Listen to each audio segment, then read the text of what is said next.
ความอุดมสมบูรณ์จากป่าธรรมศาสตร์สู่โต๊ะอาหารของทานน้ำเพิงสดและหมักจองบ้านซุ่มซ่นบ้านห้วยโกเมืองปทุมพรผลิตจากวัตถุดิบธรรมศาสตร์100%คัดสรรอย่างพิถีพิถันเพื่อรักษารสชาติและคุณค่าทางโภชนาการไว้อย่างครบถ้วนสนใจติดต่อที่เบอร์020-982-84956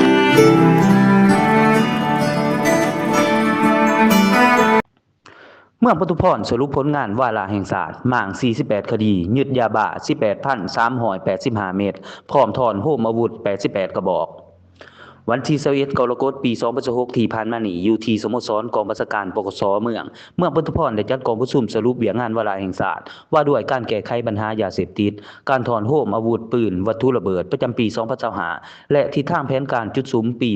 2026กองประชุมและให้เกียรติเข้าร่วมเป็นประธานโดยสหายสมคิดแห่งสวรรค์กรรมการพรรคแขวงเลขาคณะบริหารงานพรรคเมืองหัวหน้าคณะสมาชิกสภาประชาชนแขวงจำปาสักประจำเขตเลือกตั้งเมืองปทุมพรมีสหายกิ่งแก้วนวพรหมห้องเลขาพรรคเมืองประธานคณะกรรมการปกครองเมืองสายพันโทขาวพรสุขวงศ์กรรมการประจำพรรคเมืองเลขาคณะภาคฐานหัวหน้ากองบัญชาการปกสเมืองพร้อมด้วยบรรดาของการที่เกี่ยวขององค์การปกครองหาดตาแสงคณะก่อสร้างหาดฐานปกสแขวงประจำเมืองปกสกลุ่มนายเรือพลตำรวจเข้าร่วมอย่างพร้อมเพรียง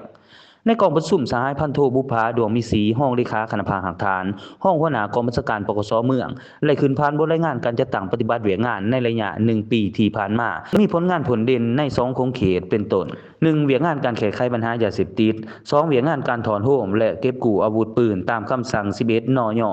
หลังจากการประกอบความคิดความเห็นจากบรรดาภาคส่วนที่เกี่ยวข้องกองประชุมก็ได้ผ่านลำดับและขอตกลงย่อให้แก่ผลงานต่างๆเป็นต้นแม่นผลงานการถอนโฮมอาวุธเวียกงานวาระแห่งศาสตร์การรักษาความปลอดภัยในกองประชุมอาเซียนครั้งที่44-45บั้นกักเกี่ยมกองประชุมใหญ่3ขันและการประรับเหรียญการละนึก50 ปี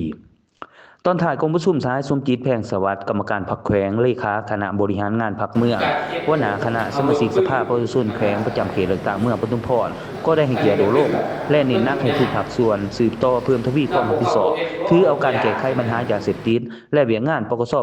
เป็นหน้าที่ของปวงชนทั้งหมดเพิ่มทวีการศึกษาพร้อมขยายตารางป้องกันความสงบให้ลึกซึ้งถึงทุกครัวเรือนเฮ็ดให้เมืองปทุมพรมีความสงบและเป็นเรียบร้อยอย่างแท้จริงperché no, perché sono